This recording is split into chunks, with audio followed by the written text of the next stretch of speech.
4 నెలల కాంగ్రెస్ పార్టీ పరిపాలన ప్రభావం పట్టభద్రుల్లో ఎట్లా కనబడుతున్నది? కాంగ్రెస్ పార్టీ ఇచ్చినటువంటి హామీలు ఏవైతున్నాయో ఆ హామీల మీద ఇప్పుడు చర్చ జరుగుతున్నది.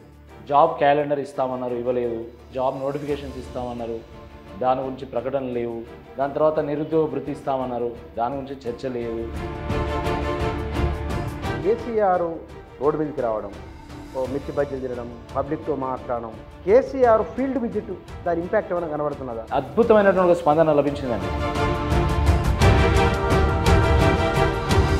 ఒకసారి బీఆర్ఎస్ లేకపోతే తెలంగాణకి ఐడెంటిటీ ఉండదు. మాకు మళ్ళీ కేసీఆరే కావాలి అని చాలామంది కోరుకుంటున్నారు.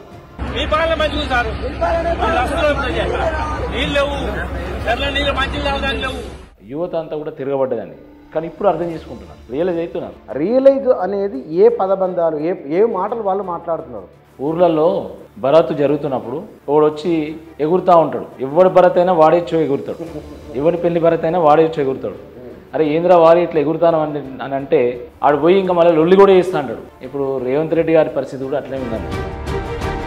ఇవాళ ఎవరైతే మీరు పోటీగా అంటున్నారో అభ్యర్థి ఆ రోజు గట్టి పోటీ ఇచ్చిన వారే ఈసారి ఎట్లా ఉండొచ్చు అనుకుంటున్నారు? ఇది ఒక భిన్నమైనటువంటి ఎన్నిక, కాంగ్రెస్ పార్టీకి సూటబుల్ ఎన్నిక కాదు ఇది నా ఉద్దేశంలో. అయితే కేసీఆర్ను దూరంకి వెళ్ళి చూసిన మీరు దగ్గరికి వెళ్ళి చూసిన మీ అభిప్రాయం ఏంటి?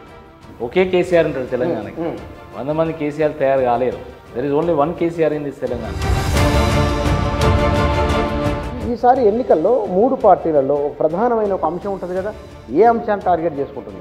ఇది పెద్దల సభ. పెద్దల సభలో విద్యావంతులను, మేధావులను మాత్రమే పంపాలి, మోసగాళ్ళను పంపకూడదు. ఇప్పుడు కాంగ్రెస్ పార్టీ ఎమ్మెల్సీ అభ్యర్థిని గెలిపిస్తే ఆయన ప్రశ్నించలేడు, కానీ నన్ను గెలిపిస్తే నేను మీ హామీల మీద ప్రశ్నించగలుగుతా. మేమేం అధికారం కోసం రావడం లేదు, మేము కేవలం మీకోసం కొట్లాడడానికి మాకు ఒక అవకాశం ఇవ్వమని అడుగుతున్నాం. నమస్తే. తెలంగాణ రాష్ట్రంలో ఎన్నికల హడావిడి, ఎన్నికల సందడి కొనసాగుతూనే ఉన్నది. 10 సంవత్సరాల కింద ఉన్న ఎన్నికలు, ఆనాడున్న రాజకీయ చర్చ వేరు, ఇవాళ జరుగుతున్నది వేరు. చాలా క్లియర్గా ఉన్నది. ఏకపక్షం నుంచి ద్విముఖం, ద్విముఖం నుంచి త్రిముఖ పోరు. ఈ వాతావరణంలో జరుగుతున్న ఎమ్మెల్సీ ఎన్నిక వరంగల్, ఖమ్మం, నల్గొండ పట్టభద్రుల నియోజకవర్గానికి సంబంధించింది. బీఆర్ఎస్ తరఫున ఏనుల రాకేష్ రెడ్డి గారు బరిలో ఉన్నారు, విస్తృతంగా తిరుగుతూ ఉన్నారు. అసెంబ్లీ ఎన్నికలు, లోక్సభ ఎన్నికలు, ఇప్పుడు ఈ ఎన్నికలు. ఈ సందర్భంలో ప్రజల ఆలోచన ఎట్లా ఉన్నది? ప్రధానంగా పట్టభద్రులు వీరు ఏమనుకుంటున్నారు, వారి గెలుపు అవకాశాలు ఎట్లా ఉన్నాయో వారిని అడిగి తెలుసుకున్నాం. సార్ నమస్కారం అండి. నమస్తే అండి. ఎట్లా మీరు తిరుగుతున్నారు కదా, ఫీడ్బ్యాక్ అంటే మీరు ఫీల్ అవుతారు, ఒకటి మనం ఫీల్ అవుతాం. మీకు ఏమనిపిస్తున్నది? ఇది ఒక భిన్నమైనటువంటి ఒక అనుభవం. ఎందుకంటే నేను 2013లో రాజకీయాల్లోకి వచ్చాను. నాటి నుండి నేటి వరకు నేను ఎక్కువ శాతం మా వరంగల్ ప్రాంతంలో గల్లీల పంటి, గ్రామాల పంటి సాధారణ ప్రజలతో మమేకమైనటువంటి ఒక వ్యక్తిని, వాళ్ళ కష్ట సుఖాల్లో పాల్పంచుకున్నటువంటి వ్యక్తిని. ఇది ఎమ్మెల్సీ ఎన్నిక, ఇది చాలా భిన్నంగా ఉంది. ఎందుకంటే ఇందులో కేవలం విద్యావంతులు, మేధావులు మాత్రమే పాల్గొంటారు. ఏ విషయాన్నైనా చాలా సూక్ష్మంగా గ్రహించగలుగుతారు, సూక్ష్మంగా చర్చిస్తారు, ఒక విజ్ఞతతోని, విచక్షణతోని ఆలోచించి మరీ నిర్ణయానికి వస్తారు. కాబట్టి నేను వెళ్ళినప్పుడు చాలా అంశాలు చర్చిస్తున్నారు, లోతుగా చర్చిస్తున్నారు. But at the end of the day వాళ్ళు ఒకటే చెప్తున్నారు, మీరు గత పరంపర చూడండి. ఒక చుక్క రామయ్య గారిని, ఒక ప్రొఫెసర్ నాగేశ్వర్ గారిని, లేదా డాక్టర్ రాజేశ్వరరావు గారు, ఎల్ఎస్ రాజు గారు, రామచంద్రరావు గారు, లేదా కపిలవాయి దిలీప్ కుమారు, పల్ల రాజేశ్వరరెడ్డి గారు, పార్టీలు ఏవైనా కూడా మేము ప్రతిసారి కూడా ఒక మంచి విద్యావంతుని, మేధావిని చూసి ఎన్నుకుంటా ఉన్నాం. ఈసారి కూడా ఆ తీర్పు పునరావృతం అవుతాయి అని చెప్పేసి వాళ్ళు చెప్తున్నారు. ఓహో, పోలికతో సహా. Yeah, okay. సో అంటే పార్టీలు ముఖ్యమే, పార్టీలతో పాటు ఉన్నటువంటి అభ్యర్థులను కూడా మేము బేరీజు వేస్తాం, తప్పకుండా మంచి విద్యావంతున్నే మేము పంపుతామని చెప్పి చాలామంది మాట్లాడుకుంటున్నారు. సో నాకైతే పూర్తి విశ్వాసం ఉంది, ఎన్నిక చాలా విజయవంతంగా కొనసాగుతుంది. ఈ 4 నెలల కాంగ్రెస్ పార్టీ పరిపాలన ప్రభావం మీకు ప్రధానంగా పట్టభద్రులు ఎట్లా కనబడుతున్నది? ఏ అభిప్రాయంతో ఉన్నారు? అంటే డెఫినెట్గా ప్రజలైతే మార్పు కోరుకున్నారు. 2 పర్యాయాల పాటు కేసీఆర్ గారి ప్రభుత్వం చూసిన తర్వాత సరే 6 గ్యారంటీలు అంటున్నారు, 420 హామీలు అంటున్నారు. ఒకసారి వేరే వాళ్ళకి అవకాశాలు ఇద్దామని చెప్పి ప్రజలు ఆశపడి కాంగ్రెస్ పార్టీకి ఓట్లు వేసి ఏరికోరి ఎంచుకొని ప్రభుత్వాన్ని ఎన్నుకున్నారు వాళ్ళు. అయితే ఈ ఎన్నుకుంటున్నటువంటి సందర్భంలో కాంగ్రెస్ పార్టీ ఇచ్చినటువంటి హామీలు ఏవైతున్నాయో ఆ హామీల మీద ఇప్పుడు చర్చ జరుగుతున్నది. ఓకే. ముఖ్యంగా విద్యావంతుల్లో, నిరుద్యోగ యువకుల్లో సీరియస్నెస్ వచ్చిందా? సీరియస్నెస్ వచ్చిందా? 100%. ఓకే. తర్వాత ఉద్యోగస్తుల్లో చాలా చర్చ జరుగుతున్నది. ప్రముఖంగా జాబ్ క్యాలెండర్ ఇస్తామన్నారు, ఇవ్వలేదు. తర్వాత 2 లక్షల పోస్టులకు సంబంధించిన జాబ్ నోటిఫికేషన్స్ ఇస్తామన్నారు, దాని గురించి ప్రకటన లేవు. దాని తర్వాత నిరుద్యోగ భృతి ఇస్తామన్నారు, దాని గురించి చర్చ లేదు.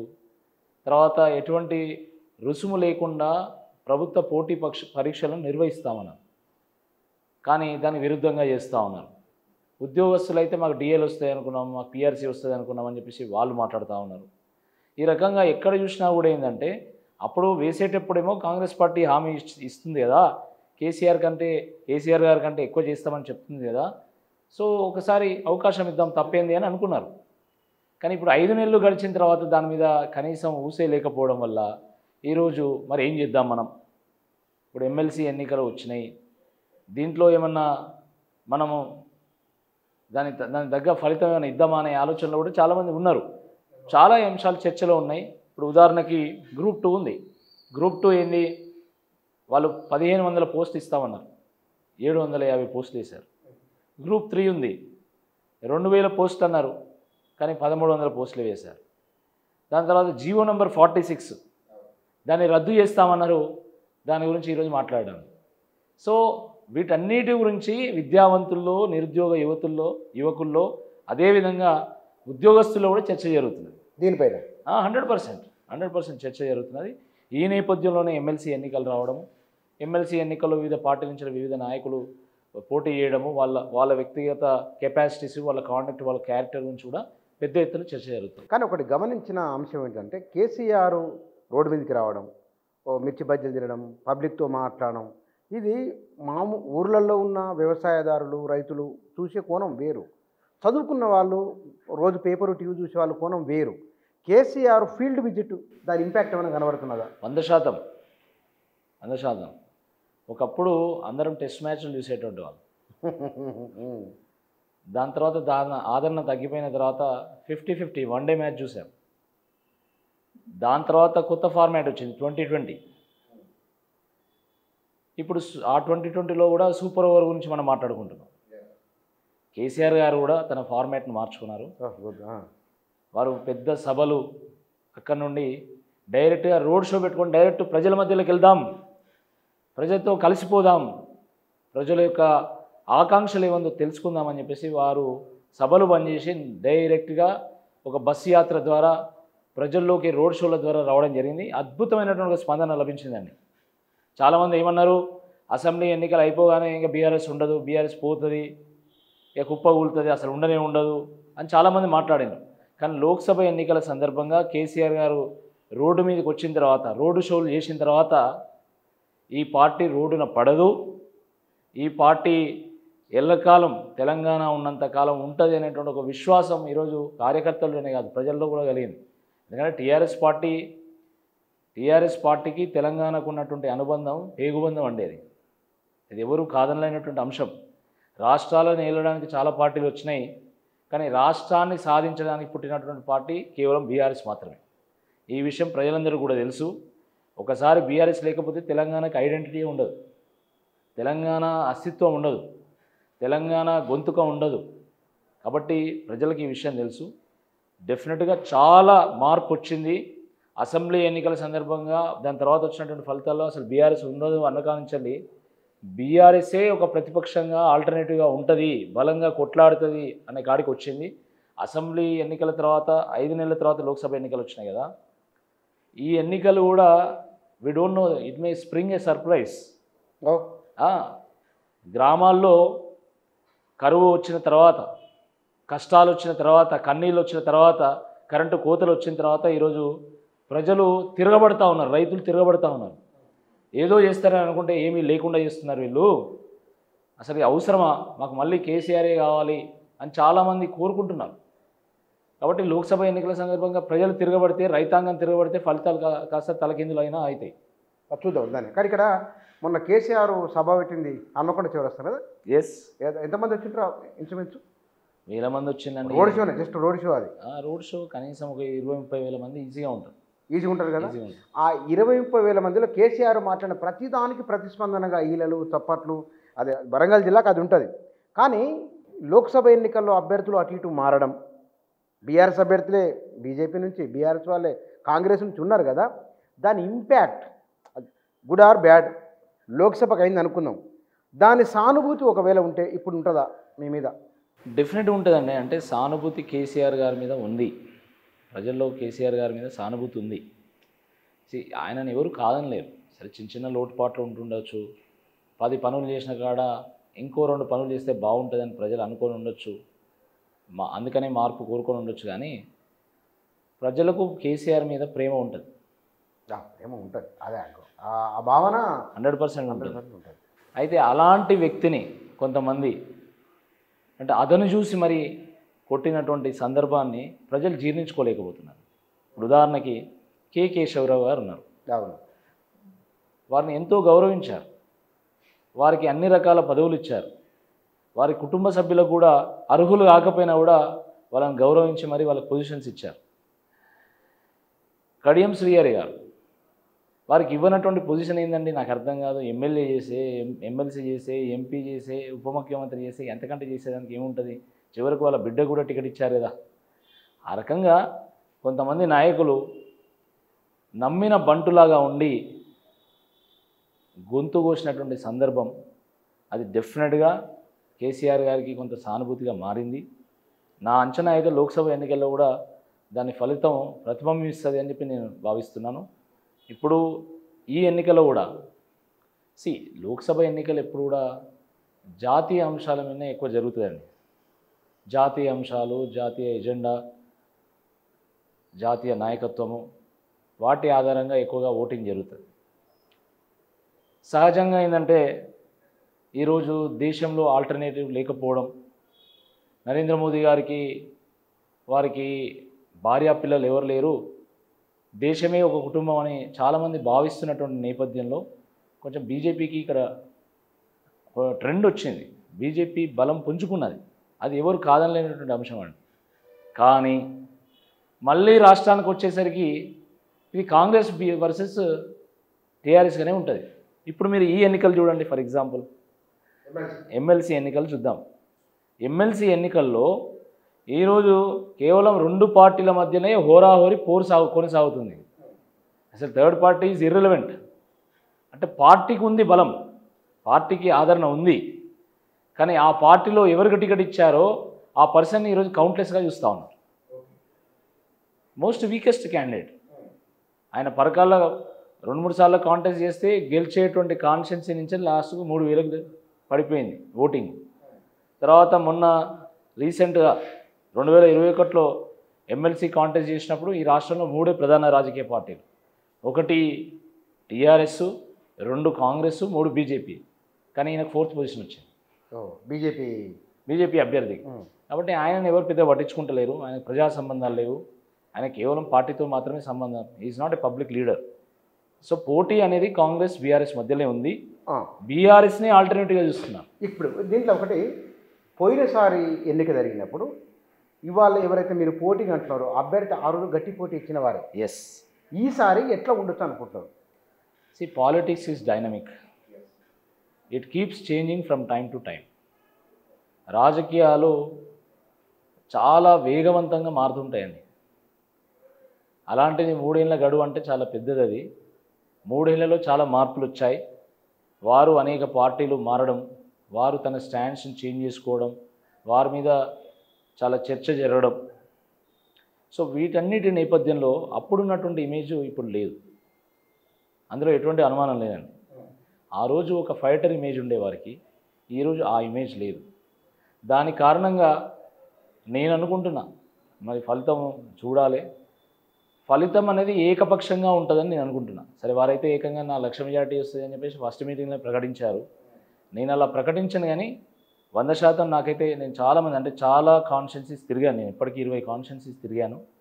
ఈ రాబోయే 2-3 రోజుల్లో ఆయనతో ఆ 14 కాన్స్టిట్యున్సీస్ కూడా తిరుగుతా. వందల వేల మంది విద్యావంతులను గ్రాడ్యుయేట్స్ నేను కలిశాను. చాలామందితో నేను మాట్లాడినా. డెఫినెట్గా నాకైతే నమ్మకం ఉందండి, గెలుస్తామని. 100% గెలుస్తాం. కానీ ఇక్కడ ఖమ్మం, నల్గొండ, వరంగల్. ఖమ్మం, నల్గొండతో కాంగ్రెస్ స్వీప్. ఎమ్మెల్యేలు పట్టభద్రులను వాళ్ళు ప్రభావితం చేయగలరా లేదా తెలియదు, కానీ నల్గొండ ఒక డిఫరెంట్ ప్యాకెట్, ఖమ్మం ఒక different packet, Warangal different packet. మీరు ఎట్లా వీటిని అంటే ఒక్కటి మీరు గమనించండి, ఈ పట్టభద్రుల నియోజకవర్గంలో ఎప్పుడు కూడా కాంగ్రెస్ పార్టీ ప్రభావం చూపెళ్ళలేదు. అది కపిలవయ్య దిలీప్ కుమార్ గారు పోటీ చేసినప్పుడు కానీ 2 పర్యాయాల పాటు, రాజేశ్వర రెడ్డి గారు పోటీ చేసినప్పుడు కానీ 2 పర్యాయాల పాటు ఎప్పుడు కూడా పెద్ద ప్రభావం లేదు.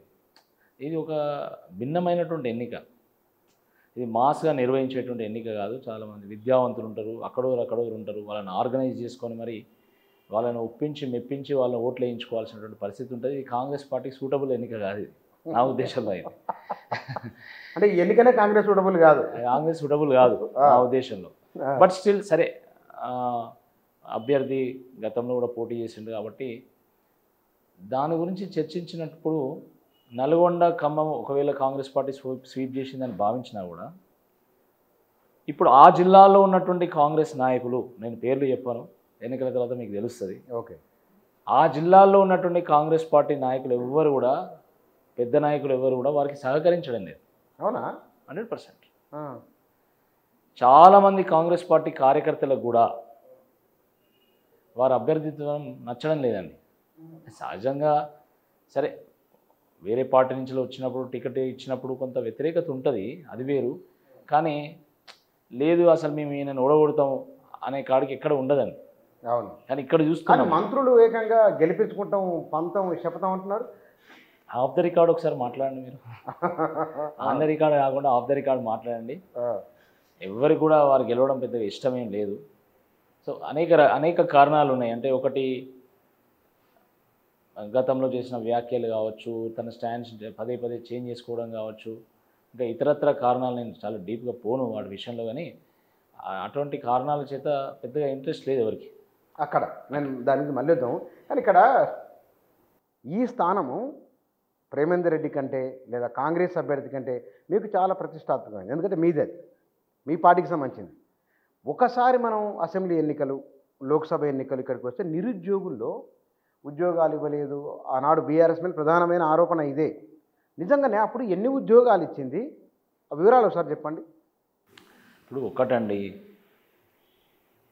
దేశవ్యాప్తంగా నిరుద్యోగ సమస్య ఉంది. దేశవ్యాప్తంగా ఉంది. అది తెలంగాణ కావచ్చు, కర్ణాటక కావచ్చు, లేకపోతే ఉత్తరప్రదేశ్ కావచ్చు, రాజస్థాన్ కావచ్చు. ఎందుకంటే జనాభా పెరుగుతున్నది, అందరూ ఈరోజు గ్రాడ్యుయేట్ అవుతా ఉన్నారు. ఇన్ని లక్షల మందికి, కోట్ల మందికి ఉద్యోగాలు కల్పించడం ప్రభుత్వాలకు ఒక సవాలుగా మారింది. ఇది వాస్తవం. ఏ రాష్ట్రంలో అయినా, ఫర్ దట్ మ్యాటర్ ఏ దేశంలో అయినా కూడా ఆ దేశ జనాభా కానీ ఆ రాష్ట్ర జనాభా కానీ దాంట్లో 1% మాత్రమే, 1% మందికి మాత్రమే ప్రభుత్వం ఉద్యోగాలు ఇవ్వగలుగుతుంది, ప్రభుత్వ ఉద్యోగాలు. అట్లనే మన రాష్ట్రంలో కూడా 4 కోట్ల జనాభా ఉంది, 4 లక్షల మందికి మాత్రమే నిజంగా ప్రభుత్వంలో ఉద్యోగాలు ఇవ్వగలుగుతారు. కానీ ఈ 10 ఏళ్లలో కొత్త జిల్లాలు ఏర్పాటు చేసి, కొత్త రెవెన్యూ డివిజన్స్ ఏర్పాటు చేసి, మండలాలు ఏర్పాటు చేసి, గ్రామ పంచాయతీలు ఏర్పాటు చేసి, మిషన్ కాకతీయ, మిషన్ భగీరథ, సాగునీటి ప్రాజెక్టులు, డబల్ రోడ్లు, తర్వాత కొత్త కలెక్టరేట్లు, వీటన్నిటి కారణంగా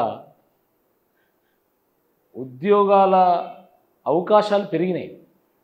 అవి పరోక్షంగా నోటిఫికేషన్ల ద్వారా వచ్చినాయి. ఎందుకంటే మన చర్చ సుమారుగా అంటే మొన్న 30,000తో కలుపుకొని సుమారుగా 2 లక్షల ఉద్యోగాలు వచ్చినాయండి ప్రభుత్వం. మీరు ఇచ్చిన, మీ గవర్నమెంట్ ఇచ్చిన నోటిఫికేషన్లో 100%. అయితే నేను కూడా ఉద్యోగాల గురించి ప్రశ్నించినటువంటి వాడిని. మీరు అడగచ్చు, మరి మీరు ఎందుకు ఉద్యోగాలు ప్రశ్నించారంటే, వెన్ వీఆర్ ఇన్ ఆపోజిషన్ డెఫినెట్గా ప్రజలకు న్యాయం చేయాలని చెప్పి ప్రభుత్వం ఏదైతే చేయదో దాని గురించి కొట్లాడుతూ ఉంటాం. ఎంతమంది గ్రాడ్యుయేట్ అవుతున్నారు, మరి వీళ్ళందరి పరిస్థితి ఏంది అని చెప్పేసి ఆవేదనతో నేను కొట్లాడినా. నేను అనేది ఏంటంటే 2 లక్షల ఉద్యోగాలు. ఇప్పుడు ఈరోజు గ్రామాల్లో ఉన్నటువంటి పంచాయతీ సెక్రటరీలను రిక్రూట్ చేసింది టీఆర్ఎస్ ప్రభుత్వమే. గ్రామాల్లో ఉండేటువంటి అగ్రికల్చర్ ఎక్స్టెన్షన్ ఆఫీసర్ని రిక్రూట్ చేసింది బీఆర్ఎస్ ప్రభుత్వమే. ఆ గ్రామం పక్కన ఉన్నటువంటి మండల కేంద్రంలో ఉన్నటువంటి పోలీస్ స్టేషన్లో ఎస్ఐలను కానిస్టేబుల్ని రిక్రూట్ చేసింది బీఆర్ఎస్ ప్రభుత్వమే. అదేవిధంగా మరి లైన్మెన్లను, విద్యుత్ అధికారులను, వీళ్ళను కూడా రిక్రూట్ చేసింది బీఆర్ఎస్ ప్రభుత్వమే. ఇట్లా చెప్పుకుంటూ పోతే మన చుట్టుపక్కలనే మనకు కనబడుతూ ఉంటారు. గురుకుల పాఠశాలలో, మన మండలంలో ఉన్నటువంటి గురుకుల పాఠశాలల్లో టీచర్లను రిక్రూట్ చేసింది బీఆర్ఎస్ ప్రభుత్వం. కానీ అన్ఫార్చునేట్లీ ఏంటంటే కేసీఆర్ గారు ఇంటికో ఉద్యోగం ఇస్తాం అని అన్నారు అనే దాని మీద బాగా చర్చ నడిచిందండి. బహుశా వారు ఉద్యమ సమయంలో అని ఉంటారు, తెలంగాణ వస్తే మనందరికీ ఉపాధి అవకాశాలు పెరుగుతాయి, ప్రతి ఇంటికో ఉద్యోగం వస్తుంది అని చెప్పుంటారు. కానీ ప్రతి ఇంటికి ప్రభుత్వ ఉద్యోగం అని ఆయన ఎక్కడ చెప్పలే. ఆయన దేనికోసం అన్నాడు, మన తెలంగాణ వస్తే మనకు అట్లా న్యాయం జరుగుతుందని చెప్పడానికి బహుశా పదాలు వాడుంటారు. కానీ దాని మీద చర్చ, ఇంటికో ఉద్యోగం అన్నాడు, మనకు వచ్చిందా రాలేదా, దీని మీద చర్చ కొనసాగింది. అండ్ అన్ఫార్చునేట్లీ ఏంటంటే బీఆర్ఎస్ కూడా సరైనటువంటి సమాధానం ఇవ్వడంలో, ప్రజల్ని కన్విన్స్ చేయడంలో ఫెయిల్ అయిపోయింది ఆ రోజు 100%. చాలామందికి అసలు ఇన్ని ఉద్యోగాలు ఇచ్చినామని తెలియదు. ఒక్క విద్యుత్ శాఖలోనే 12,000 మందికి కొత్తగా ఉద్యోగాలు ఇచ్చింది. 26,000 మందికి పర్మనెంట్ చేసింది ఒక్క విద్యుత్ శాఖలోనే. 26,000 మందికి. దీని మీద చర్చ నడవదు. అంటే చర్చకు పెట్టడంలో ప్రభుత్వం విఫలమైంది. ప్రభుత్వంలో ఉన్నటువంటి పెద్దవాళ్ళు కావచ్చు, వాటెవర్, వాళ్ళు కన్విన్స్ చేయలేకపోయారు. దాని కారణంగా యువత అంతా కూడా తిరగబడ్డదండి. కానీ ఇప్పుడు అర్థం చేసుకుంటున్నారు, రియలైజ్ అవుతున్నారు. రియలైజ్లో ఒక మాట రియలైజ్ అన్నారు కదా, రియలైజ్ అనేది ఏ పదబంధాలు, ఏ మాటలు వాళ్ళు మాట్లాడుతున్నారు, రియలైజ్ అనేది ఉంటుంది కదా. కరెక్ట్. అంటే వాళ్ళు ఏమంటున్నారంటే, ముఖ్యమంత్రి రేవంత్ రెడ్డి గారు తెల్లారు లేస్తే నేనే 30,000 ఉద్యోగాలు ఇచ్చిన అని చెప్పేసి డబ్బా కొట్టుకుంటున్నాడు. ఎల్బీ స్టేడియంలో ఊరంతా పందిరేసి ఓ కార్యక్రమం పెట్టి ఆయన మాట్లాడుతున్నాడు. ఇది సరైనటువంటిది కాదు. ఊర్లలో బరాతు జరుగుతున్నప్పుడు ఒకడు వచ్చి ఎగురుతూ ఉంటాడు. ఎవరి భరత్ అయినా వాడేచ్చు ఎగురుతాడు, ఎవరి పెళ్లి భరత్ అయినా వాడేచ్చు ఎగురుతాడు. అరే ఏంద్రా వారి ఇట్లా ఎగురుతాను అని అంటే ఆడు పోయి ఇంకా మళ్ళీ లొల్లి కూడా చేస్తా అంటాడు. ఇప్పుడు రేవంత్ రెడ్డి గారి పరిస్థితి కూడా అట్లే ఉందండి. ఫైట్ చేసి ముఖ్యమంత్రి వచ్చిండు కదా, ఫైట్ చేసి ముఖ్యమంత్రి కావచ్చు కాక, కానీ దాని తర్వాత ఆయన వ్యవహారం ఎట్లుంది. ఇప్పుడు నోటిఫికేషన్ ఇచ్చింది కేసీఆర్ గారు, పరీక్షలు నిర్వహించింది కేసీఆర్ గారు, దాని ఫలితాలు వెల్లడించింది కేసీఆర్ గారు. కేవలం కోడ్ కారణంగా నియామక పత్రాలు వేయలే అంతే. కానీ ముఖ్యమంత్రి స్థాయిలో ఉన్నటువంటి ఈ వ్యక్తి వచ్చేయమంటాడు, లేదు నియామక పత్రాలు ఇచ్చి నేనే ఉద్యోగాలు ఇచ్చిన అని చెప్పి మాట్లాడతాడు. ఇది చాలా విచిత్రంగా ఉంటుంది. మంది పెళ్ళిళ్ళకు మంగళారతులు పట్టమంటే ఫస్ట్ ఉంటారు కాంగ్రెస్ పార్టీలు. అంటే మీరు ముఖ్యమంత్రిని వేరే వాళ్ళ పిల్లలు తీర్మార్ డ్యాన్స్ చేసి వ్యక్తితో పోల్చడం అంటే ఏ రకంగా వివరిస్తున్నారని చెప్పడానికి ఒక పోలిక నువ్వు వినియోగించా, వారిని అగౌరవపరచాలనే నా ఉద్దేశం కాదు. ముఖ్యమంత్రి chief minister or chief minister, that's all. We can't neglect it. పోలిక మాత్రమే వారిని అవమానపరచాలని నా ఉద్దేశం కాదు. వారికి ఇవ్వాల్సిన గౌరవం ఇవ్వాల్సింది. కానీ విషయం ఏంటంటే దీని మీద చర్చ జరుగుతుంది. అరే వాళ్ళు నోటిఫికేషన్ ఇస్తే వీళ్ళు మేము ఉద్యోగాలు ఇచ్చినామంటారు, ఇది నువ్వు జాబ్ క్యాలెండర్ అని ఇప్పటికి 5 నెలలు గడిచింది, కనీసం దాని గురించి మాట్లాడతలేరు. ఆ 46 జీవో గురించి మాట్లాడతలేరు అని చెప్పి నేను లైబ్రరీలోకి వెళ్తే, కోచింగ్ సెంటర్లో వెళ్తే వాళ్ళు వచ్చి నాతో మాట్లాడుతున్నారు ఈ అంశాలు. So definitely people have realised Congress ఏదో చేస్తుంది అనుకున్నాము, ఏమీ లేకుండా చేస్తుంది అనేటువంటి అభిప్రాయంలోకి ఈరోజు ప్రజలు వస్తున్నారు. నల్గొండ జిల్లా ఉత్తమ్ కుమార్ రెడ్డి, కోమటిరెడ్డి వెంకటరెడ్డి, రాజగోపాల్ రెడ్డి, పొంగులేటి శ్రీనివాసరెడ్డి ఉమ్మడి ఖమ్మం జిల్లా, బట్టి విక్రమార్క ఉమ్మడి ఖమ్మం జిల్లా. పొంగులేటి శ్రీనివాసరెడ్డి, బట్టి విక్రమార్క లాంటి వాళ్ళు ఇద్దరు పెద్ద మంత్రులు, తుమ్మల నాగేశ్వరరావు, 3 మంత్రులు ఉన్నారు. ఆ 3 మంత్రులు ఉన్న ఆ జిల్లా నుంచి అక్కడ కూడా మీకు సానుభూతి వస్తున్నదా? 100% వస్తుందండి. గుర్తుపెట్టుకోండి, టీఆర్ఎస్లో 100 మంది ఎమ్మెల్యేలు ఉన్నాయి. అన్ని జిల్లాల్లో దాదాపుగా జిల్లా పరిషత్ చైర్మన్లు ఉండే, ఎంపీపీలు, జడ్పీటీసీలు, సర్పంచులు, ఎంపీటీసీలు ఇంతమంది ఉండే. మరి ఫలితం ఏమైందండి? కాంగ్రెస్ పార్టీకి రాలేదా? అంటే ఆయా సందర్భాన్ని బట్టి ప్రజలు తీర్పునిస్తూ ఉంటారు. అప్పుడున్నటువంటి రాజకీయ పరిస్థితి, ఆ పోటీలో ఉన్నటువంటి అభ్యర్థులు, వాళ్ళ గుణగణాలు, వాళ్ళ కెపాసిటీస్, వాళ్ళ కాండక్టు, అప్పుడున్నటువంటి ట్రెండ్ ఆధారంగా ఓట్లు పడతాయి. ఇప్పుడున్నటువంటి పరిస్థితుల్లో ఏంటంటే ఇది ఎమ్మెల్సీ ఎన్నిక. ఎమ్మెల్సీ ఎన్నికలో ఏంటంటే పార్టీతో పాటు వ్యక్తిని కూడా చూస్తారు. చాలా సందర్భాల్లో ప్రూవ్ అయింది కూడా ఇది. ఇప్పుడు ఒకరి వైపు TRS party versus Congress party versus BJP కూడా అనుకోండి. ఇంకోవైపు ముగ్గురు అభ్యర్థులు. ఒక్కో అభ్యర్థి వాళ్ళ చరిత్ర ఏంది, వాళ్ళు చేసింది ఏంది, వాళ్ళు ఏం చేయాలనుకుంటున్నారు, వీటన్నిటిని కూడా బేరీజ్ వేస్తారండి. ఇప్పుడు ఇలా ఓటింగ్ చేసే వాళ్ళు ఎవరు? Teachers, government teachers. రోజు చర్చ చేసుకుంటారు వాళ్ళు రాజకీయ అంశాల మీద. ప్రైవేట్ టీచర్స్, ప్రైవేట్ ఎంప్లాయీస్, నిరుద్యోగ యువత, వాళ్ళు ఒక అంశం మీద చాలా లోతైనటువంటి చర్చ చేస్తూ ఉంటారు. అలాంటి వాళ్ళని ఈజీగా ఓట్లు వేయరండి. అభ్యర్థులను కూడా చూస్తారు. అంటే దాని ఆధారంగా కూడా ఫలితం ఉంటుంది. అంటే ఈసారి మునుపటి కంటే కూడా అసెంబ్లీ ఎన్నికలు, లోక్సభ ఎన్నికలు అలసిపోయి ఉన్నారు. మొత్తం కార్యకర్తలు అలసిపోయి ఉన్నారు, నాయకులు అలసిపోయి ఉన్నారు. పైగా ఎండలు ఒకటి, ఈ ఎండలు విపరీతమైన ఎండలు ఒకటి వాస్తవం కదా. ఎండలు మామూలుగా ఎండలు లేవు అసలు. మామూలుగా ఈ వర్షం వచ్చినా సరే కానీ ఎండలు అట్లే ఉన్నాయి. ఈ వెదర్లో పొలిటికల్ హీట్ ఒకటి, మళ్ళీ ఒకటి. పబ్లిక్ దీన్ని అంత సీరియస్గా తీసుకుంటున్నారా? ఏమున్న అసెంబ్లీ ఎన్నికలు, లోక్సభ అయిపోయింది కదా అనే దాంతో ఉన్నారా? లేదు. ఇప్పుడు ఎందుకంటే కేసీఆర్ అరే పాత పనితీరు బాగున్నదనే పోలిక ఒకటి ఉంటుంది సహజంగానే.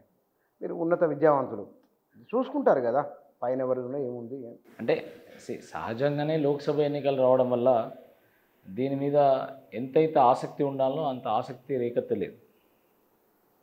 లోక్సభ ఎన్నికలు దీన్ని షాడో చేసేసినాయి.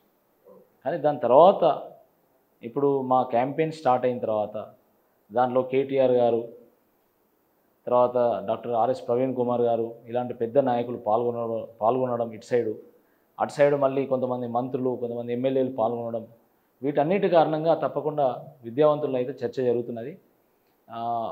ఇప్పుడు ఇంకోటి ఏంటంటే ఈ ఎన్నిక తప్ప వేరే ఏం లేదు చర్చించుకోవడానికి ఇప్పుడు. అంటే పొలిటికల్ స్పేస్లో వేరే అంశం ఏం లేదు. ఈ ఎన్నికనే ప్రధాన అంశం. కాబట్టి తప్పకుండా ఆసక్తి ఉంది. ఇంకోటి ఏంటంటే ఈ ఎమ్మెల్సీ ఎన్నికల్లో మనం రిజిస్టర్ అయితేనే మనకు ఓటు వస్తుంది. అవును, సెల్ఫ్ రిజిస్ట్రేషన్ ఇది. కాబట్టి ఇంట్రెస్ట్ ఉన్న వాళ్ళే రిజిస్టర్ చేసుకుంటారు. ఖచ్చితంగా వాళ్ళు ఓటింగ్కి వస్తారు. వాళ్ళ మనసులో ఏదో భావన ఉంటుంది ఒకటి. రెండోది ఏంటంటే ఇక్కడ అభ్యర్థులు కూడా ప్రధానంగా రెండు పార్టీలకు సంబంధించినటువంటి అభ్యర్థులను కూడా రాష్ట్రంలో అందరూ తెలిసినటువంటి వాళ్ళు. ఇద్దరం కూడా ఒపీనియన్స్ని ఎక్స్ప్రెస్ చేయగలిగేటువంటి వాళ్ళు. సార్ వారే స్టైల్లో ఎక్స్ప్రెస్ చేస్తారు, నేనే స్టైల్లో ఎక్స్ప్రెస్ చేస్తానే దాని మీద మాత్రం చాలా చర్చ జరుగుతుంది. అది వేరే అంశం. కానీ చాలా వోకల్గా ఉండేటువంటి వ్యక్తులం కాబట్టి తప్పకుండా దీని మీద ఆసక్తి డెవలప్ అవుతుంది. తప్పకుండా ఓటింగ్ పర్సంటేజ్ కూడా పెరుగుతుంది. 100% పెరుగుతుంది. ఇంకోటి నేను ఒక యువకుడిని కావడం వల్ల కూడా ఆ ఎనర్జీని నేను క్రియేట్ చేయగలుగుతున్నాను ఎలక్షన్లో. దాని కారణంగా కూడా తప్పకుండా ఓటర్స్ కదులుతారు. కానీ ఆర్ఎస్ ప్రవీణ్ కుమార్ ప్రస్తావన వచ్చింది కాబట్టి ఆయన ఏ అంశాన్ని తీసుకొని మాట్లాడినప్పుడు పబ్లిక్ రెస్పాన్స్ ఎట్లా ఉన్నది? చాలా అద్భుతంగా ఉందండి. డాక్టర్ ఆర్ఎస్ ప్రవీణ్ కుమార్ గారు ఒక ఐపీఎస్ అధికారి. అక్షర జ్ఞానంతోనే అజ్ఞానాన్ని తొలగించవచ్చు, పేదరికాన్ని విద్యతోనే నిర్మూలించవచ్చు అని ప్రూవ్ చేసినటువంటి ఒక వ్యక్తి. అక్కడి వరకే చాలామంది తెలుసు. కానీ వారికి పొలిటికల్ యాస్పిరేషన్ అండ్ యాంబిషన్ చాలా అద్భుతమైనటువంటిది. సమాజానికి మంచి చేయాలనేటువంటి సంకల్పంతో ఆయన, మీరు ఆలోచించండి ఒకసారి, ఈ want to be the voice of the people. ఆయన తలుచుకుంటే కాంగ్రెస్ పార్టీ పోవచ్చు, కానీ ఎన్నికల్లో టీఆర్ఎస్ పార్టీ ఓటమి చెందిన తర్వాత వారు మళ్ళీ టీఆర్ఎస్కి వచ్చి జాయిన్ కావడం ఏదైతుందో నిజంగా అందరినీ ఆలోచింపజేస్తున్నది. నాయకుడు అంటే అట్లా ఉండాలి. ప్రజల పక్షాన నేను కొట్లాడుతా, నాకు అధికారం అవసరం లేదు అని వారు నమ్మి, కేసీఆర్ గారి నాయకత్వాన్ని నమ్మి వారు టీఆర్ఎస్ పార్టీలో జాయిన్ అయ్యారు. వారు ఈరోజు క్యాంపెయినింగ్కి వస్తే అద్భుతమైనటువంటి ఒక స్పందన లభిస్తున్నది. అంటే చాలా సూటిగా, చాలా లాజికల్గా వారు చెప్పాల్సినటువంటి అంశాన్ని చెప్తూ ప్రజల మైండ్లలో అంశాన్ని కూర్చోబెట్టగలుగుతున్నారు. మంచి స్పందన లభిస్తున్నది. వారికి ఏంటంటే ఈ తెలంగాణలో ఒక కల్ట్ ఫాలోయింగ్ ఉందండి. తెలంగాణలో మీరు ఏ గ్రామానికి వెళ్ళినా ఆయనకు సంబంధించిన వాళ్ళు 20 మందో, 30 మందో, 40 మందో ఉంటారు ఖచ్చితంగా. సో అలాంటి నాయకుడు నా ప్రచారంలో పాల్గొనడం చాలా సంతోషంగా టచింగ్ అవుతున్నాను మీకు. డెఫినెట్లీ. ఈసారి ఎన్నికల్లో 3 పార్టీలలో ఒక ప్రధానమైన ఒక అంశం ఉంటుంది కదా, ఏ అంశాన్ని టార్గెట్ చేసుకుంటున్నారు? అంటే నేను 3 అంశాలను ప్రస్తావిస్తున్నాను. మొట్టమొదట ప్రస్తావన ఏంటంటే, ఇది పెద్దల సభ, పెద్దల సభలో విద్యావంతులను మేధావులను మాత్రమే పంపాలి, మోసగాళ్ళను పంపకూడదు. పెద్దల సభ యొక్క పెద్దరికాన్ని కాపాడేటోళ్ళని పంపాలి తప్ప దాన్ని గౌరవాన్ని తగ్గించేటోళ్ళు పంపకూడదు. పెద్దల సభలో బూతులు మాట్లాడి పెద్దల సభను బూతుల సభగా మార్చేటోళ్ళని అస్సలు పంపకూడదు అనేటువంటిది ఒక అంశం చెప్తున్నాను.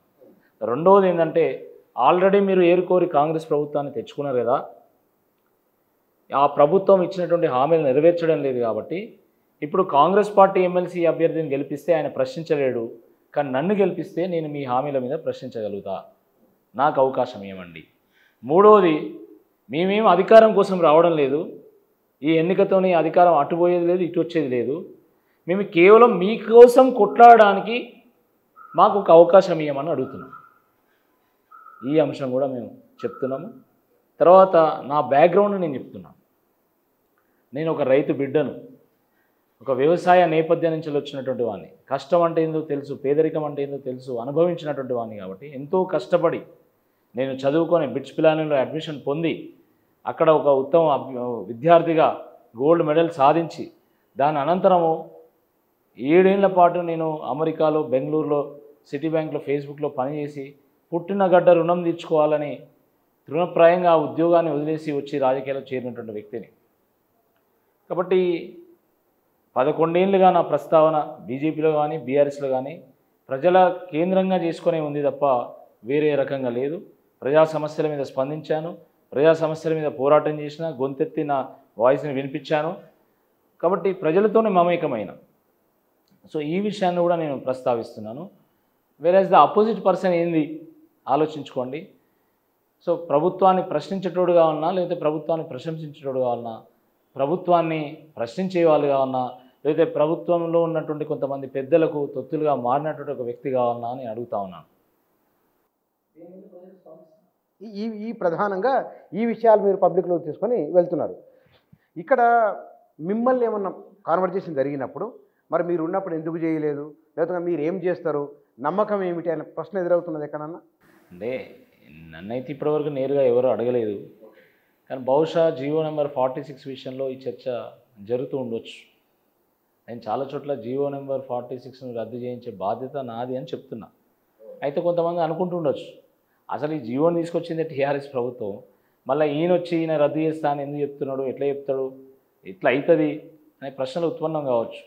నేను చెప్పేది ఏంటంటే, ఈరోజు కేంద్రంలో ఉన్నటువంటి బీజేపీ ప్రభుత్వం కావచ్చు, రాష్ట్రంలో ఉన్నటువంటి కాంగ్రెస్ ప్రభుత్వం కావచ్చు, లేదా రాష్ట్రంలో గత 2 పర్యాయాలుగా ఉన్నటువంటి కేసీఆర్ గారి ప్రభుత్వం కావచ్చు, ఏ ప్రభుత్వం అయినా కూడా ప్రజలకు మంచి చేయాలనేటువంటి కోణంలోనే ప్రజలను కేంద్రీకృతంగా చేసుకొని ఒక జియో తీసుకొస్తుంది. బట్ అన్ఫార్చునేట్లీ ఏంటంటే ఒక్కోసారి రాంగ్ ఫీడ్బ్యాక్ వల్ల, అధికారుల నిర్లక్ష్యం వల్ల, పబ్లిక్ పల్స్ని పట్టలేకపోవడం వల్ల జియో తీసినప్పుడు ఒక సెక్షన్ ఆఫ్ పీపుల్కి ఇబ్బందికరంగా మారుతుంది. అయితే that is not the end of the life. జియోలో తప్పులు ఉన్నప్పుడు లేదా జియో కొంతమందికి నష్టం కలిగిస్తున్నప్పుడు ఆ జియోని సవరించవచ్చు. ఇది పెద్ద విషయం, ఆ చట్టాలనే మారుస్తున్నాం. జియో అయింది అసలు. కాబట్టి ఈ జియో వల్ల మాకు ఇబ్బంది అవుతుంది అని చెప్పేసి కొంతమంది ఆ 46 జియో బాధితులు కేటీఆర్ గారిని అక్టోబర్ 30వ తారీఖు కలవడం జరిగింది. వారికి కూడా అర్థమైంది, కేటీఆర్ గారికి కూడా అర్థమైంది, కన్విన్స్ అయ్యిండు, ఎస్ దీన్ని డెఫినెట్గా మార్చాల్సిందే అని చెప్పిన తర్వాత ఎగ్జాక్ట్లీ 3 రోజుల్లోనే కోడ్ వచ్చేసి. కాబట్టి వారు దాన్ని చేయలేకపోయాను.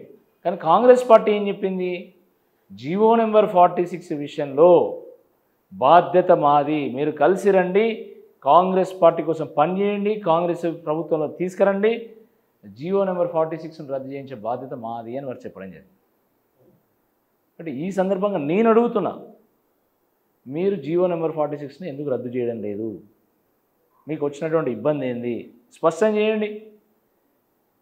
నేను చెప్తున్నా, జియో నెంబర్ 46 రద్దు కావాలంటే నన్ను గెలిపించడం తప్ప వేరే మార్గం లేదు. ఇంకో అభ్యర్థిని గెలిపిస్తే ప్రశ్న కాదు కదా, ఆయన అసలు ఏమీ చేయలేడు. కానీ నన్ను గెలిపిస్తే తప్పకుండా నేను ప్రశ్నిస్తాను. నాకు ప్రశ్నించినటువంటి నేపథ్యం ఉంది, పోరాడినటువంటి నేపథ్యం కూడా ఉంది.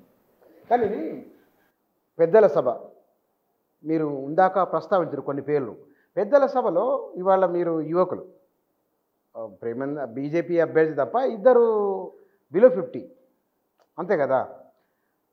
వాస్తవానికి ఇవాళ ఉన్న ప్రస్తుత రాజకీయాలలో మీరు విద్యావంతులు, అందులో డౌట్ లేదు. బిట్స్ పిలాని గోల్డ్ మెడల్స్ అంటే చాలా చురుకుగా పనిచేసేది ఉంటుంది. చాలా స్లోగా వెళ్ళిపోయేవారు, నిదానంగా ఉండేవారి మధ్యలోకి వెళ్ళాలనుకుంటున్నారు కదా. అదే ఎమ్మెల్యేనో ఎంపీ అయితే బాగుండదు, వేగంగా ఉంటుంది, మాస్ ఉంటుంది కదా. అట్లేం లేదండి, అట్లేం లేదు. లీడర్షిప్కి ఏజ్ అనేది అడ్డంకి కాదు, అది చాలా సందర్భాల్లో ప్రూవ్ అయింది. బీజేపీలో కూడా నాకు అదే అడ్డంకిగా మారింది వాస్తవానికి. నేను ఎంతో చురుగ్గా పనిచేసినా కూడా ప్రజలు నన్ను కోరుకున్నా కూడా పార్టీ నన్ను కోరుకోలేదు. ఎందుకు కోరుకోలేదు? ఇంకా చిన్నోడు రాకేష్ చిన్నోడు అన్నారు. కానీ కేసీఆర్ గారు ఏం చేశారు? చాలా పెద్ద మనసుతోని వారు నన్ను దగ్గర తీసి, రాకేష్ను మీరు చిన్నోడు అన్నారు కదా, లేదు ఈ చిన్నోడిని నేను పెద్దల సభ పంపుతా, పేదల గురించి పెద్దగా ఆలోచించే వ్యక్తి కాబట్టి నేను పెద్దల సభ పంపుతా అని చెప్పి వారు చెప్పి మరి 42 మంది యాస్పిరెంట్స్ ఉన్నా కూడా నన్ను దీవించి ఆశీర్వదించి వారు టికెట్ ఇచ్చి ప్రజల మధ్య పంపడం జరిగింది. కాబట్టి అట్లేం లేదు. పెద్దల సభ అంటే ఏజ్ పెద్దగా ఉండాలనేది కాదు, ఆలోచన పెద్దగా ఉండాలి, ప్రజల గురించి మన మనస్సు పెద్దగా ఉండాలి. కేసీఆర్ను దూరంకి వెళ్ళి చూసిరు, మీరు దగ్గరికి వెళ్ళి చూసిరు, మీ అభిప్రాయం ఏమిటి? చాలా భిన్నమైనటువంటి అభిప్రాయం అండి. నేను బీజేపీలో ఉన్నప్పుడు కేసీఆర్ మీద అనేక కట్టుకథలు వినేటువంటి వాడిని. అంటే ఒక వ్యక్తితోనే సావాసం చేసినప్పుడే వాళ్ళ గురించి పూర్తి వివరాలు తెలుస్తాయి. మనం తెలియకుండా ఏదో దూరం నుండి ఒక అభిప్రాయానికి వస్తూ ఉంటాం చాలా సందర్భాల్లో. కానీ ఒక మంచి విజనరీ, ఒక బోలా వ్యక్తి, 100%, దెర్ ఇస్ నో డౌట్, చాలా బోలా వ్యక్తి. ఒక నిర్ణయం తీసుకున్నాడంటే ఎవరు ఎన్ని చెప్పినా ఆ నిర్ణయానికి కట్టుబడి ఉండేటువంటి వ్యక్తి. అది నష్టమే చేకూర్చొచ్చు కాక, కానీ నాయకుడు ఒక మాట ఇస్తే ఆ మాట మీద కట్టుబడి ఉండాలి అనేటువంటి మన నానుడు ఏదైతుందో అది తూచా తప్పకుండా ఆయన పాటిస్తారు. కేవలం అదే కాదు, వారి మేధస్సు కానీ, వారి ఇతరులతో అభిప్రాయాలు పంచుకునేటువంటి విషయాలు కానీ, ఇవన్నీ కూడా నిజంగా అద్భుతమైనటువంటివి అండి. నిజంగా ఒకే కేసీఆర్ ఉంటాడు, ఎప్పుడైనా గుర్తుపెట్టుకోండి. ఒకే కేసీఆర్ ఉంటాడు తెలంగాణకి. 100 మంది కేసీఆర్ తయారు కాలేరు. Is a different species all together. There is only one KCR in this Telangana. There will be only one KCR in this Telangana. చాలా ప్రత్యేకమైనటువంటి వ్యక్తి. అంటే ఒకటి తన మేధస్సు, తన విజను, తెలుగు భాష మీద తనకు ఉన్నటువంటి పట్టు, ఒక బోలా గుణం కావచ్చు, ఇతరులను దగ్గర చేసే విధానం కావచ్చు, చాలా అద్భుతమైనటువంటిది. కాకపోతే ఏంటంటే మనం బయట చాలా రకరకాల చర్చలు వినిపిస్తూ ఉంటాయి. మీరు చూడండి, కేసీఆర్ గారి ఉన్నటువంటి ప్రగతి భవన్లో ఉన్నటువంటి ఆ వాష్రూమ్కో బాత్రూమ్కో బుల్లెట్ ప్రూఫ్ ఉన్నదని చర్చ జరిగింది. ఎంత దుర్మార్గం అండి! ఎవరు యాజ్ ఇఫ్ వీళ్ళు పోయినట్టు, వీళ్ళు చూసినట్టు, వీళ్ళు వచ్చి కట్టుకథలు రాసి ఫేస్బుక్లలో పెట్టడం చాలా దుర్మార్గం, కరెక్ట్ కాదు. కేసీఆర్ గారు మనకు తెలిసిన వ్యక్తి వేరు, నిజమైనటువంటి కేసీఆర్ గారు. అవును, ఇప్పుడు మీరు రాకేష్ రెడ్డి దగ్గర 1,00,000 కోట్లు ఉన్నాయి చెప్పారు అనుకో, మీరు చెప్పాలి కదా ఏం లేదని. మీరు ఏమనలేదు కదా, ఇప్పుడు వాళ్ళు కూడా ఏమనలేదు. అదే ఫెయిల్యూర్ అని అనుకుంటున్నారు. ఎన్నో ఆరోపణలు చేస్తా అంటే కూడా దాన్ని తిప్పి కొట్టలే. ఎందుకో కదా, ఎందుకు కట్టుకున్నారు అది? బహుశా వాళ్ళు అనుకున్నది ఏంటంటే, అంటే వాళ్ళ ధోరణి ఎట్లుందంటే, మాకు ప్రజలు అధికారం ఇచ్చిండ్రు, అధికారాన్ని అభివృద్ధి కోసం వినియోగించుకోవాలి అని చెప్పి వాళ్ళు ఎంతమంది ఎన్ని రకాల ప్రజల వైపు ఇట్లా ఆలోచన ఎన్ని విమర్శలు చేసినా కూడా వాళ్ళు చేయాలనుకున్నది చేసుకుంటూ పోయింది తప్ప దీనివల్ల ఎంత నష్టం జరుగుతుంది అని చెప్పి వాళ్ళు అంచనా వేయలేకపోయారు. చాలా నష్టం జరిగింది వాస్తవానికి. కేటీఆర్ ఫీల్డ్లోకి వస్తున్నారు కదా, ఫీల్డ్లోకి వచ్చినప్పుడు మీరు అతనితో కూడా ట్రావెల్ చేస్తున్నారు. నిజంగానే పార్టీకి ఇవాళ జరిగిన నష్టం కానీ, అయితే ఎమ్మెల్సీ ఎన్నికల్లో డెఫినెట్గా బయటపడతామని భరోసా ఎట్లా ఉంటుందో ఒక డిస్కషన్ జరుగుతున్నది మీ మధ్య? 100%. డే 1 నుండి ఎప్పుడైతే నా అభ్యర్థిత్వాన్ని ఖరారు చేశారో ఆ రోజు నుండి ఈ రోజు వరకు 100% ఈ ఎలక్షన్ గెలుస్తామని చెప్పి వారు మొట్టమొదటి రోజు నుంచి చెప్తున్నారు. సో వారు చాలా ఫేర్ ఉంటారు. Is a very fair leader. ఓపెన్గా మాట్లాడతారు, చాలా ఓపెన్గా మాట్లాడతారు. ఏదైనా ముక్కుసూటిగా ఉంటుంది. చాలామందికి కేటీఆర్ గారు అంటే ఏదో అహంకారంగా ఉంటారని చెప్పేసి చర్చ జరుగుతుంటుందండి. అది చాలా తప్పది. అంటే వారి అపియరెన్స్ అట్లా ఉండొచ్చు, కానీ వారి మనసు అట్లా కాదు. ఏదైనా చాలా ఓపెన్గా, ఫ్రీ అండ్ ఫ్రాంక్గా మాట్లాడేటువంటి వ్యక్తి. మనం ఈజీలీ అప్రోచబుల్ లీడర్ యాక్చువల్లీ. ఒక మంచి విజన్ ఉన్నటువంటి నాయకుడు. వాళ్ళ నాన్నగారులాగానే వారికి కూడా ఒక మంచి భాష మీద పట్టు ఉండడం, సమయం తగ్గట్టుగా, సందర్భానికి తగ్గట్టుగా వారు స్పందిస్తూ ఉండడం ఇదంతా కూడా చాలా అద్భుతం. కాబట్టి కేటీఆర్ గారు ఆయన ఏంటంటే is a leader who is connected with youth. Is a leader who is connected with educated. కాబట్టి ఈ ఎన్నికల్లో వారి ప్రచారం చాలా కీలకమైపోయింది. ఎందుకంటే విద్యావంతులతోని, యువతతోని నేరుగా కనెక్ట్ అయినటువంటి లీడరు వారు. ఇప్పుడు వారు చెప్తున్నటువంటి అంశాలు నేరుగా ప్రజల్లోకి పోతున్నాయి. ప్రజలు కూడా ఆలోచిస్తున్నారు, కరెక్టే కదా కేటీఆర్ గారు చెప్పేది కరెక్టే కదా అని చాలామంది ఆలోచిస్తున్నారు. చాలా అద్భుతమైనటువంటి ఒక స్పందన లభిస్తుంది. కానీ ఇక్కడ ఇంతకు పూర్వం వరంగల్ జిల్లా టీఆర్ఎస్కు తెలంగాణ ఉద్యమానికి కంచుకోట మామూలు కాదు. నేను తిరిగి చూస్తే కూడా ఏ ఊరికి వెళ్ళినా లక్షలు. ఇవాళ కొంచెం డౌన్ఫాల్ కనబడుతున్నది కదా. రూరల్ ఏరియాలో ఓటర్లు ఉంటారు. రూరల్ ఏరియా తిరిగి వచ్చినప్పుడు మీ ఫీలింగ్ ఏమిటి? అసెంబ్లీ ఎన్నికల సందర్భంగా మేము తిరుగుతున్నప్పుడైతే వాస్తవానికి బీఆర్ఎస్ మీద వ్యతిరేకత ఉండే అప్పుడు. దాని తర్వాత కాంగ్రెస్ పార్టీ ప్రభుత్వం వచ్చిన తర్వాత 2-3 నెలల పాటు చాలా ప్యానిక్ సిచ్యువేషన్ ఉంది. అసలు ఈ పార్టీ ఉంటుందా పోతుందా అని చాలామంది పార్టీలు మారడము, అనేక సమీకరణాలు మారడం గందరగోళం ఉన్నది కదా, గందరగోళం ఉంది వాస్తవమే. కానీ దాని తర్వాత ఏంటంటే క్రమంగా అంటే కేసీఆర్ గారు మళ్ళీ ప్రజల మధ్యలోకి రావడం, వారు నాయకులను కార్యకర్తలను కలవడము, దాని తర్వాత వారు నేరుగా బస్సు యాత్ర పెట్టుకొని ప్రజల మధ్యలోకి వెళ్ళడము. At the same time BRS party కూడా అనేక విషయాల మీద స్పందిస్తూ ఉండడం. అంటే ఇప్పుడు ఫర్ ఎగ్జాంపుల్ ధాన్యం కొనుగోలు విషయంలో కానీ, అయితే సాగునీటి విషయంలో కానీ, తాగునీటి విషయంలో కానీ ఇలాంటి ఇష్యూస్ వచ్చినప్పుడు ఇమ్మీడియట్గా బీఆర్ఎస్ పార్టీ రియాక్ట్ కావడం వల్ల నిజంగా ఈ రాష్ట్రంలో కేసీఆర్ లేకపోవడం వల్ల చాలా నష్టం జరుగుతుంది. కేసీఆర్ గారు ఉంటే బాగుండు అనే అభిప్రాయానికి ప్రజలు వస్తున్నట్టుగా నాకు అనిపిస్తుంది. రూరల్ ఏరియాస్, అర్బన్ ఏరియాస్లో ఇంకా మిక్స్డ్ ఒపీనియన్ ఉంది. So we have to wait and see. ఆ రోజు కోపం, విపరీతమైన ఆగ్రహాన్ని వ్యక్తం చేసిన నిరుద్యోగులు ఇవాళ మీరు వెళ్ళి కలిసినప్పుడు నోటిఫికేషన్ల విషయమైనా సరే కోపం ఎప్పటికీ వరకు ఎల్లకాలం ఉండదు. అది టైంలో తగ్గుకుంటూ వస్తుంది. ఇప్పుడు ఏమంటున్నారు వాళ్ళు? వారికి అప్పుడు జరిగినటువంటి చర్చ కారణంగా బీఆర్ఎస్ అంటే ఒక శత్రువుగా చూసిందండి. వాస్తవం చెప్పాలి, చాలా కోపంగా చూశారు బీఆర్ఎస్ని. కానీ ఒకసారి ప్రభుత్వం మారిన తర్వాత వాళ్ళ కోరిక నెరవేరింది. ఇక ఓకే, మేము అనుకున్నాము మాకు బీఆర్ఎస్ వద్దు, మాకు కాంగ్రెస్ పార్టీ రావాలనుకున్నాం, మార్పు కావాలనుకున్నాం, మార్పు వచ్చింది, అయిపోయింది. వాళ్ళ కోపం దాంతో అంతమైపోయింది. అక్కడికి ఫుల్ స్టాప్, 100%. ఇంకేముంటుందండి, ఎందుకుంటుంది? అచ్చా, కేసీఆర్ గారు చేసినటువంటి నష్టం ఏది? సాగునీరు ఇచ్చారు, తాగునీరు ఇచ్చిండ్రు, కరెంట్ ఇచ్చిండ్రు, గ్రామాలలో డంపింగ్ యార్డు, శ్మశాన వాటిక, నర్సరీ, విలేజ్ పార్కు, ట్రాక్టరు, రోడ్డుకు ఇరువైపులా హరితహారము, సింగిల్ రోడ్లు పోయి డబుల్ రోడ్లు వచ్చేసినాయి.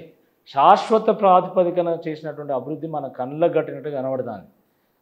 జిల్లా కేంద్రానికి వస్తే కొత్త జిల్లా కలెక్టరేట్ కనబడుతున్నాయి, మనకు జిల్లాల్లో కొత్త మండలాలు కనబడుతున్నాయి, కొత్త గ్రామ పంచాయతీలు కనబడుతూ ఉన్నాయి. అది ఎన్ని పనులు చేశారు. కాబట్టి ఎందుకు అంత వాళ్ళు మార్పు కోరుకున్నారు. ఉద్యోగాల విషయంలో, ఇంకో విషయంలో ఇంకా బాగా చేస్తే బాగుండేది అనేటువంటి అభిప్రాయంతో మార్పు కోరుకున్నారు. ఇప్పుడు ఒకసారి కాంగ్రెస్ పార్టీ ప్రభుత్వం వచ్చిన తర్వాత ఇప్పుడు కాంగ్రెస్ పార్టీ ఏం చెప్పింది, ఏం చేస్తుంది, ఏం చేయట్లేదు అనే దాని మీద చర్చ చేస్తారు. ఇక BRS is not an enemy to them. కానీ ఈసారి ఎన్నికల్లో మీరు నిరుద్యోగులకు, పట్టభద్రులకు చేస్తున్న మీ అప్పీల్ ఒక అంశం అయితే కనుక, రెండవది ఎమ్మెల్సీకి పోటీ చేయాల్సి వస్తుందని అని మీరు అనుకున్నారా? ఈ ప్రస్తావన వచ్చినప్పుడు ఒక భావన కలుగుతుంది మనసులో. అంటే వాస్తవానికి ఏంటంటే, నేను భారతీయ జనతా పార్టీలో ఉన్నప్పుడు 2021లో ఈ ఎమ్మెల్సీ ఎన్నిక జరిగినప్పుడు అప్పుడు కూడా బీజేపీలో చాలామంది రాకేష్ రెడ్డికి ఇస్తే బాగుంటుంది seat, he is very much suitable for this position అని అన్నారు.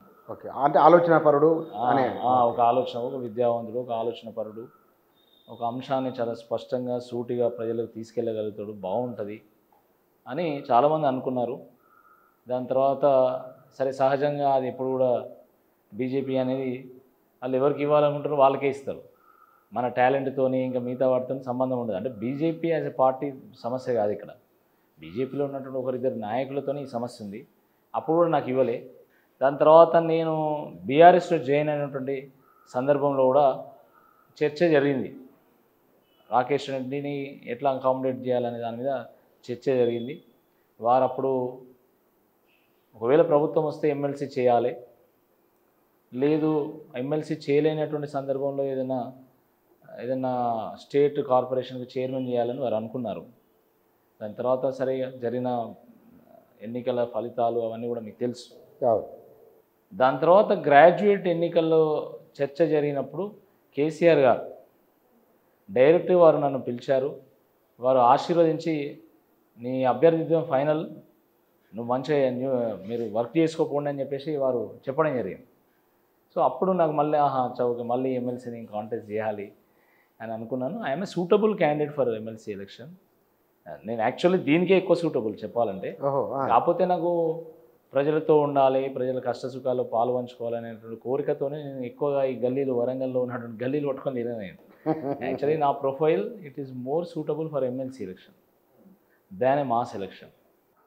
కానీ జనరేషన్కు మీరు కొత్తగా రాజకీయాలు వచ్చినప్పటికీ ఇప్పటికీ ప్రజల ఆలోచనలో మార్పు వచ్చింది కదా? 100% వచ్చింది.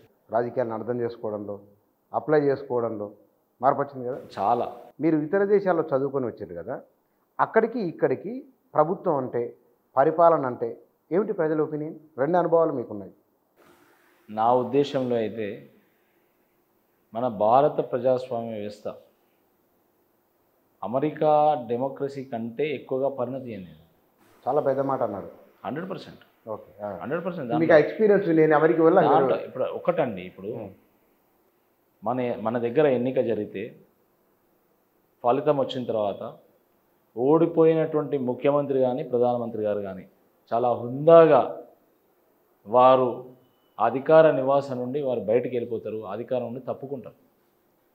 ఉదాహరణకి మొన్న రీసెంట్గా జరిగినటువంటి అసెంబ్లీ ఎన్నికల సందర్భంగా కూడా టీఆర్ఎస్ పార్టీ ఓడిపోయిన తర్వాత కేసీఆర్ గారు చాలా హుందాగా మీరు చూశారు 5 గంటలకే వారి నివాసం నుండి వారి సొంత గూటికి వెళ్ళిపోయారు.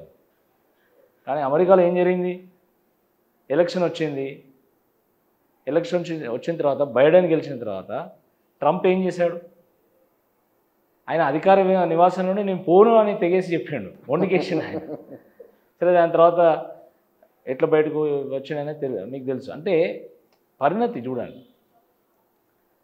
సరే దాంట్లో లోటుపాట్లు ఉండొచ్చు కాక మన ప్రజాస్వామ్య వ్యవస్థలో మెయిన్గా సమస్య ఎక్కడ అంటే ఎన్నికల్లో డబ్బు ప్రభావం పెరిగిందండి. ఇది major challenge to Indian democracy, especially southern స్టేట్స్లో డబ్బు ప్రభావం చాలా ఎక్కువగా ఉంది. సో దాన్ని కూడా మెల్లమెల్లగా ప్రజలు అర్థం చేసుకొని దాన్ని ప్రభావాన్ని తగ్గించే విధంగా వ్యవహరిస్తాను. వాళ్ళు కూడా ఎవరిచ్చినా తీసుకుంటారు, వాళ్ళు చేసేది వాళ్ళు చేస్తారు. ఇది కూడా జరుగుతున్నది. కాబట్టి definitely Indian democracy is more matured and more involved also.